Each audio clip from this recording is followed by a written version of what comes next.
The day I graduated summa cum laude with a perfect 4.0 GPA should have been the proudest moment of my life. Instead, it became the day my parents stabbed me in the back in front of 200 people. Picture this.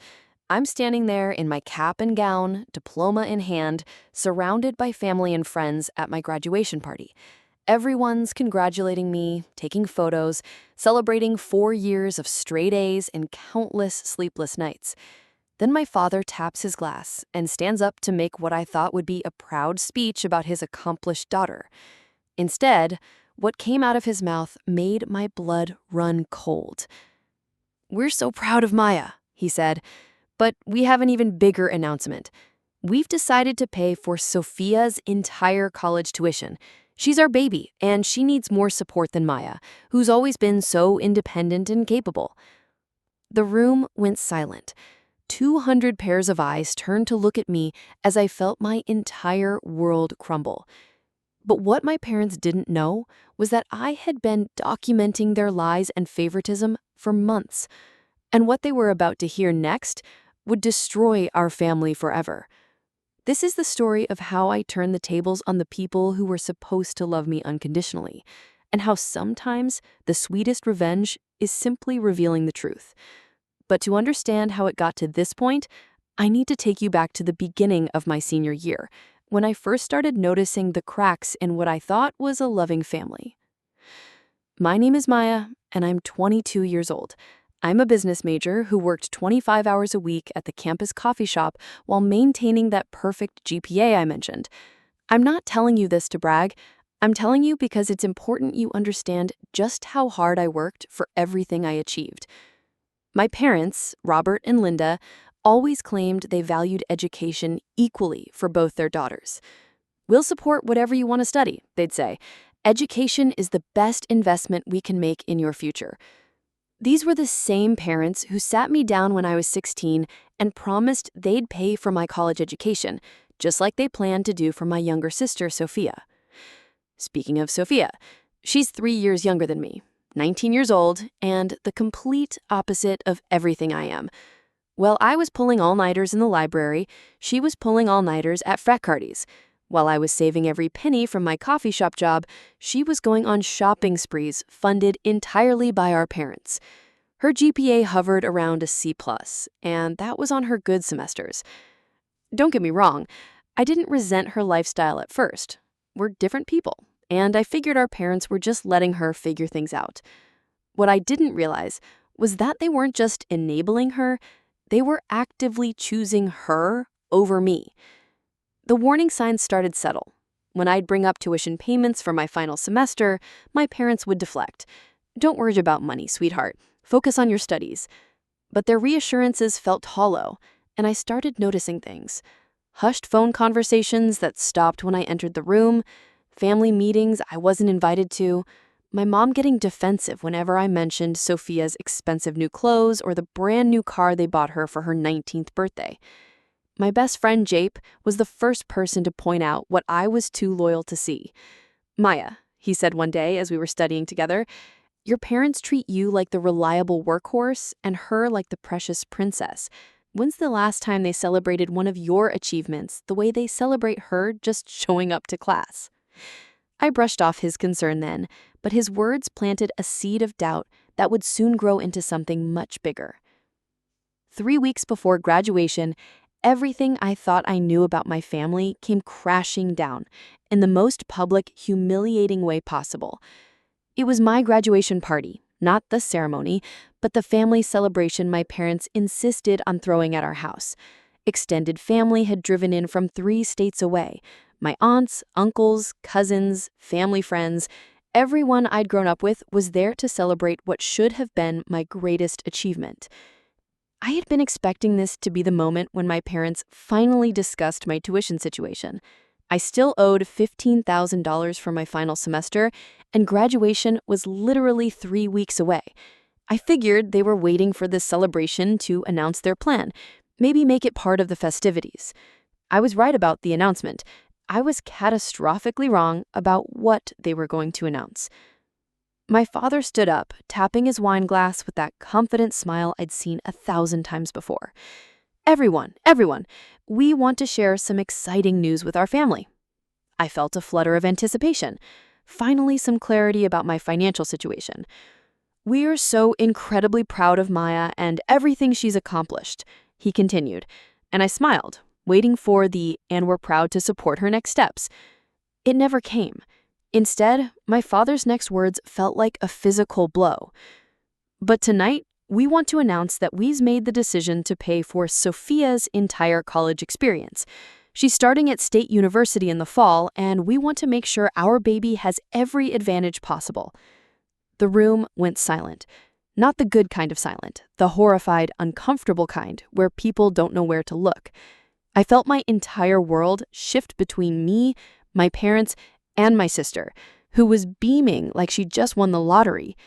My mother jumped in, as if her explanation would somehow make this better. "We know Maya is so capable and independent, she'll figure out her own path. But Sophia needs more support and guidance. She's more delicate, more sensitive. We want to make sure she has the foundation she needs to succeed." The foundation she needs to succeed. Let that sink in for a moment. I had just spent 4 years building my own foundation with zero help, working myself to exhaustion, and their response was to reward my independence by making me even more independent. I couldn't speak. My throat had closed up completely, and I felt like I was drowning in front of everyone I'd ever cared about. My Aunt Patricia looked horrified. My cousins were staring at their plates. Even my grandmother looked uncomfortable, which was saying something because nothing ever fazed her. But the worst part wasn't my own humiliation. The worst part was watching Sophia's reaction. She wasn't surprised. She wasn't even pretending to be surprised. She was glowing with this smug satisfaction that told me everything I needed to know. She had known about this decision for a long time. "Maya, honey, say something," my mother prompted, like I was being rude for not congratulating them on their decision to financially abandon me. What I wanted to say was, "Are you out of your minds? I have $15,000 in tuition due in 3 weeks, and you're announcing that you're paying for her entire college experience after I've already done all the work?" What I actually said was, I need some air." I walked outside, leaving 200 people staring after me, and for the first time in my life, I truly understood what betrayal felt like. But the public humiliation was just the beginning. What I discovered over the next few days made me realize this wasn't just favoritism, it was calculated cruelty. I spent that first night crying myself to sleep, but by morning, the hurt had transformed into something else: determination. I needed to understand exactly what I was dealing with, so I started digging into our family's financial situation with the same methodical approach I'd used for my business degree. What I found made my blood boil. First discovery: my parents had taken out Parent Plus loans in my name without my knowledge or consent. I only found out when I checked my credit report and saw my credit score had plummeted. They had borrowed money against my future without even telling me, then defaulted on 2 payments because they were too busy funding Sophia's lifestyle. Second discovery: while they were claiming they couldn't afford to help with my tuition, they had spent over $8,000 in the past 6 months on what I can only describe as Sophia's pre-college experience: designer clothes, a spring break trip to Cancun, a brand new MacBook Pro, and monthly shopping allowances that exceeded what I made working 25 hours a week. But here is what really got me. I found receipts showing they had paid for Sophia to take the SAT prep course 3 times because she kept sleeping through the sessions, while they had refused to pay for me to attend a business leadership conference that cost $300. The financial betrayal was devastating enough, but then the social manipulation started. My parents began calling extended family members to explain the situation. According to my Aunt Patricia, who thankfully called to warn me, they were telling people that I was being ungrateful and entitled about money and that I was jealous of Sophia's success and trying to sabotage her opportunities. Success! Sophia's success! The girl who had never held a job, never earned a scholarship, and whose greatest academic achievement was passing freshman English on the 2nd try. Meanwhile, my universities started sending increasingly urgent notices about my outstanding tuition balance. They were threatening to withhold my diploma until payment was received. 4 years of straight A's, and I might not even be able to graduate because of money I had trusted my parents to handle. The stress was destroying me physically. I started having panic attacks in the middle of the night, waking up in cold sweats, thinking about my ruined credit, my uncertain future, my shattered relationship with my family. I couldn't afford therapy, couldn't afford medication, couldn't afford anything because every penny I had saved was going to go toward trying to cover the tuition gap my parents had left me with. But the final straw came when I discovered something that changed everything. Jake had been helping me research our family's finances, partly because he's amazing and partly because he was furious on my behalf. He found something that made me realize my parents weren't just playing favorites. They were actively lying about their financial situation. Property records showed that my parents had refinanced our house 6 months earlier, pulling out $40,000 in equity. Their tax returns, which I was able to access because I had done them the previous year, showed their combined income was nearly 30% higher than what they had been claiming to me. They weren't struggling financially. They weren't making hard choices between two daughters they loved equally. They were deliberately choosing to fund one daughter's entire lifestyle while forcing the other daughter to drown in debt and stress. That's when I realized this wasn't just about tuition money. This was about control, manipulation, and a level of favoritism so extreme it bordered on emotional abuse. And that's when I decided to stop being the victim and start being the business major who knew how to build a case. That's when I realized I couldn't just let this destroy my life. If they wanted to play games with my future, I'd show them what a 4.0 student was really capable of. I spent the next 2 weeks conducting the most thorough investigation of my life. I approached it like a business case study because that's exactly what it was, a study in how a family business had been systematically defrauding one of its stakeholders. First, I documented everything, and I mean everything. Every receipt I could find showing money spent on Sophia versus money spent on me over the past 2 years. Every text message where my parents had made promises they didn't keep. Every social media post where Sophia flaunted purchases that my parents claimed they couldn't afford. The evidence was damning. In the past 18 months alone, they had spent over $22,000 on Sophia's lifestyle, clothes, trips, car payments, insurance, sorority fees, and random shopping sprees that exceeded what I made working 25 hours a week. But here's what really got me. I found the story takes a turn that even I didn't see coming. While I was building my case against them, I realized I had been sitting on a secret that would change everything. You see, my parents weren't the only ones who had been keeping financial information private. Remember how I said I worked 25 hours a week at the coffee shop? That was true, but it wasn't the whole truth. For the past 2 years, I had also been running an online tutoring business, helping high school students with college applications and business coursework. I had started small, just helping a few kids from my hometown, but word of mouth had turned it into something much bigger. By my senior year, I was making almost $2,000 a month from tutoring. I had been saving every penny in a separate investment account that my parents didn't know about, planning to use it for graduate school or a post-graduation emergency fund. But that wasn't my only secret. During junior year, I had applied and won a merit-based scholarship that covered my final semester's tuition. The scholarship committee had asked me to keep it confidential until graduation because they were planning to make the announcement part of the ceremony. I had been sitting on a $15,000 scholarship while my parents were claiming they couldn't afford my tuition. And then there was the biggest secret of all, one that I hadn't even known about until I started digging into family finances. My grandmother, my father's mother, had left me a trust fund when she passed away 2 years ago. My parents were the trustees until I turned 25, but according to the legal documents Jake helped me track down, the account had grown to over $30,000, money that was legally mine that my parents were managing, and that they had somehow forgotten to mention when they were explaining why they couldn't help with my education. So let me paint the real picture for you.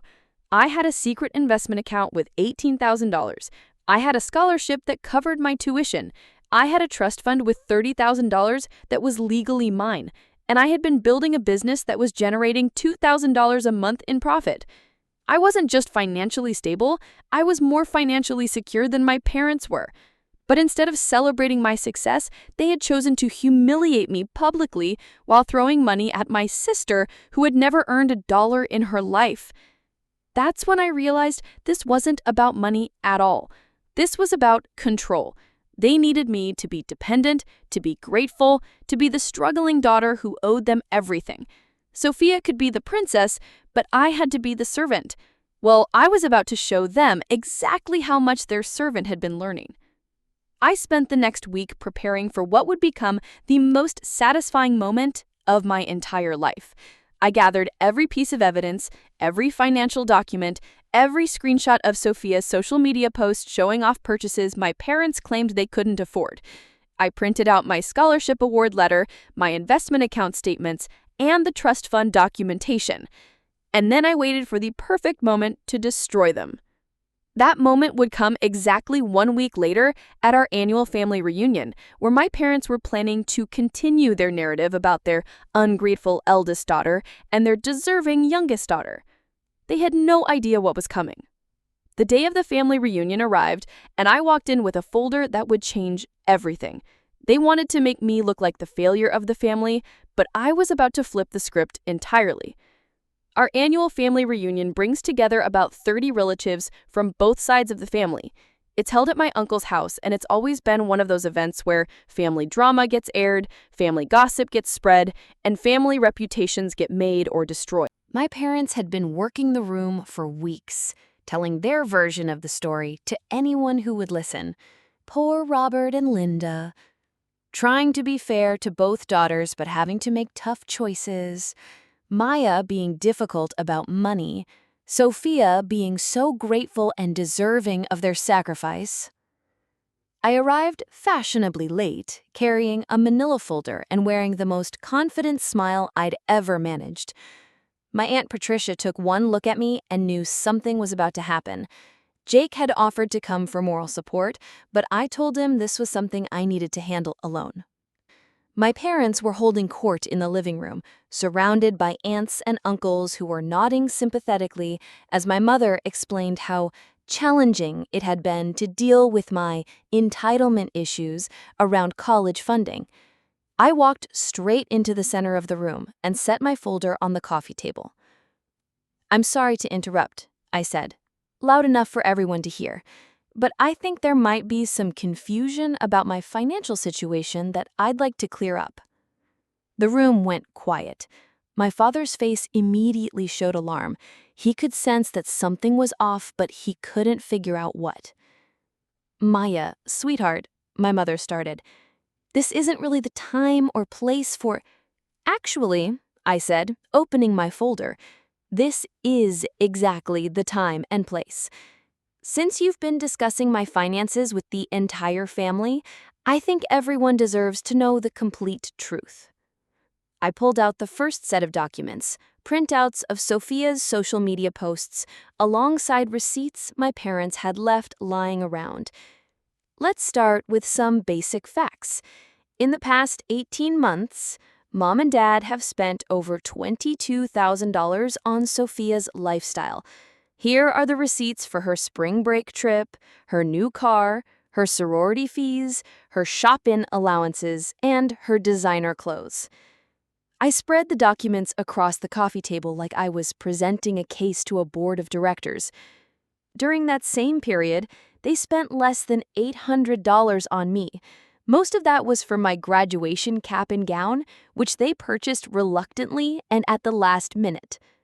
My Uncle Mark leaned forward to look at the receipts. Several other relatives were craning their necks to see the evidence. "But here's where it gets interesting," I continued, pulling out the next set of documents. "Well, they've been claiming they couldn't afford to help with my tuition. They took out Parent Plus loans in my name without my knowledge or consent, destroying my credit rating in the process." My Aunt Patricia gasped. "Identity theft isn't a joke in our family. We've all heard the horror stories." "Maya, that's enough," my father said, but his voice lacked his usual authority. "Oh, I'm just getting started," I replied, "because the most fascinating part of the story isn't what you've been telling people about me. It's what you haven't been telling them about yourselves." I pulled out copies of their property records and tax returns. "You refinanced the house 6 months ago and pulled out $40,000 in equity. Your combined income last year was $85,000, 30% higher than what you've been claiming to me, and apparently to some of you as well." The room was completely silent now. Everyone was staring at the documents, then at my parents, then back at me. "So let me make sure I understand the situation," I said, my voice getting stronger with every word. "You had $40,000 from the house refinance, plus a higher income than you've been admitting to, but you chose to spend $22,000 on Sophia's lifestyle while taking out fraudulent loans in my name to cover costs you could have easily afforded." My parents were starting to look panicked. Sophia, who had been lurking in the background, was slowly realizing that her golden goose was about to be exposed. "But here's my favorite part," I said, saving the best for last. "All of this financial manipulation was completely unnecessary because I never actually needed your money anyway." I pulled out my scholarship award letter. I received a merit-based scholarship that covers my entire final semester tuition, $15,000, awarded based on my academic performance and leadership activities. Confused murmurs started around the room. If I had a scholarship, why had this been such a big issue? I also have been running a successful online tutoring business for 2 years, generating about $2,000 a month in profit, which I've been saving in an investment account that currently has $18,000. More murmurs, louder this time. My cousin Jessica whispered, "Holy shit," under her breath. "And finally," I said, pulling out the trust fund documentation, "I discovered that Grandma Rose left me a trust fund when she passed away. A trust fund that Mom and Dad have been managing that currently has over $30,000 in it, and that they somehow forgot to mention when they were explaining why they couldn't help with my education." The explosion of voices that followed was everything I had hoped for. My relatives were staring at my parents in shock, asking questions, demanding explanations. My Uncle Mark was shaking his head in disgust. My Aunt Patricia was openly glaring at my mother. "So let me be very clear," I said, raising my voice above the chaos. "I have a scholarship, a successful business, $18,000 in savings, and a $30,000 trust fund.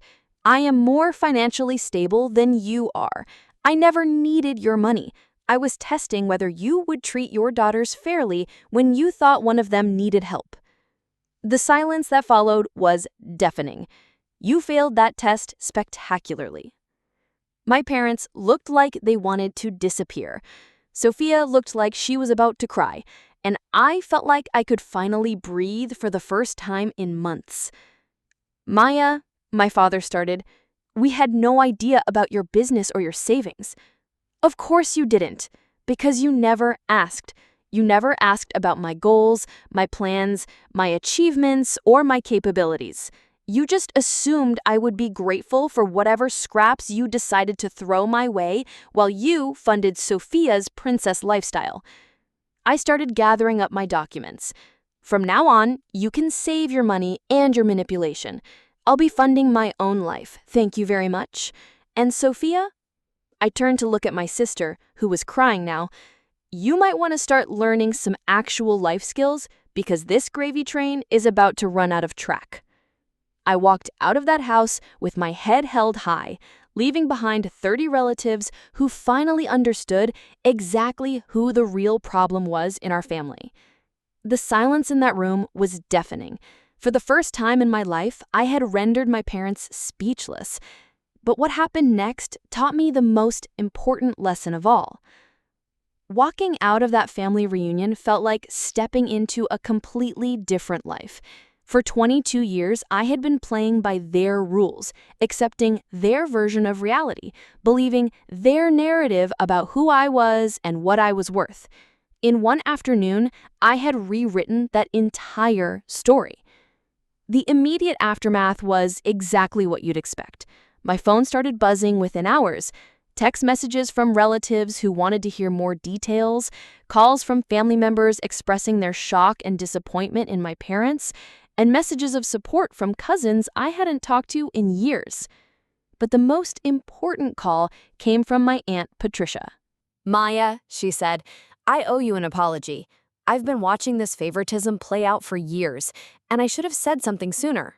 What they did to you was unconscionable, and what you did today was brilliant." She went on to tell me something that put everything in perspective. This pattern of favoritism had been going on in our family for generations. My grandmother had favored my father over his siblings. My great-grandmother had done the same thing. I wasn't just standing up for myself, I was breaking a cycle that had been damaging people in my family for decades. My parents, predictably, went through the classic stages of being caught in a lie. First was denial. They tried to minimize what they had done, claiming they had been trying to be fair and that I was overreacting. Then came anger. They accused me of being manipulative and calculating for keeping my financial situation private. But eventually, after about 2 weeks of family pressure from every direction, they reached something that looked like acceptance. My father called me on a Tuesday evening, and for the first time in my life, he sounded genuinely humble. "Maya," he said, "my mother and I have been doing a lot of thinking, and we realize we owe you more than just an apology. We owe you a complete change in how we treat you and your sister." The conversation that followed was the most honest discussion we'd ever had about money, favoritism, and family dynamics. They admitted that they had fallen into a pattern of expecting me to be the easy child who didn't need attention or support, while treating Sophia like she was fragile and incapable. They also admitted something I hadn't expected. They had been scared of my success. My independence, my achievements, my obvious competence made them feel like they weren't needed anymore. So instead of celebrating my capabilities, they had been trying to keep me dependent by controlling my access to financial support. It was twisted logic, but at least it was honest. The real change came when they agreed to 3 non-negotiable conditions I set for rebuilding our relationship.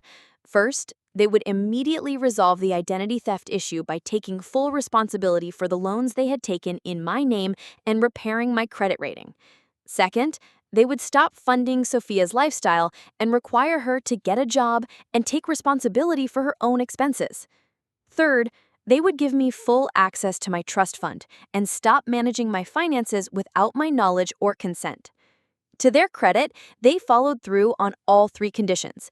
My credit score recovered within 6 months. Sophia got her first job at 19 years old, working at the same coffee shop where I had learned my work ethic. And I gained control of financial resources that allowed me to make plans for my future without depending on anyone else. But the most important change was in how I saw myself. For years, I had been seeking their approval, trying to prove I was worthy of their support and pride. The family reunion confrontation taught me that I didn't need their approval to know my own worth. I had built something valuable through my own effort, intelligence, and determination. Their opinion of my success was irrelevant to the reality of my success. I'm finishing my MBA program now, and my tutoring business has grown into a full-fledged educational consulting company. I work with high school students who are navigating college applications, but I also work with college students who are dealing with family financial drama, because, unfortunately, my story isn't unique. The relationship with my parents is better now, but it's different. There's a clear understanding that I'm an adult who makes my own decisions and manages my own life. They don't get to have opinions about my choices unless I ask for them. And I rarely ask. Sophia and I have actually gotten closer through all of this. Having to get a job and manage her own expenses was the wake-up call she needed to start developing some actual life skills and self-respect. She's still figuring things out, but she's doing it through her own effort, instead of through our parents' enabling. The most satisfying part of this whole experience is that it taught me something I use in my business and my personal life every day. Documentation is power. Whether you're dealing with family drama, workplace issues, or any other situation where people might try to gaslight you or rewrite history, having evidence gives you the ability to stand up for yourself with confidence. If you're dealing with family favoritism, financial manipulation, or any other situation where people are trying to control you through money or guilt, here's my advice. Document everything. Build your own security and never let anyone convince you that their support comes with the price of your self-respect. Sometimes the people who claim to love you unconditionally are actually the ones placing the most conditions on their love. And sometimes the best thing you can do for yourself and for them is to prove that you don't need their conditions to thrive. The sweetest revenge isn't destruction, it's independence. And if you think this family drama was intense, wait until you hear what happened when Sophia tried to sabotage my business 6 months later because she was jealous of my success. But that's a story for another video. Let me know in the comments, have you ever had to stand up to family members who were treating you unfairly? And do you think I went too far, or was this exactly what my parents deserved? Don't forget to like this video if it resonated with you, subscribe for more stories about standing up for yourself, and hit that notification bell, because trust me, the family drama is far from over. Thanks for listening to my story, and remember, you have more power than you think. Sometimes you just need to be willing to use it.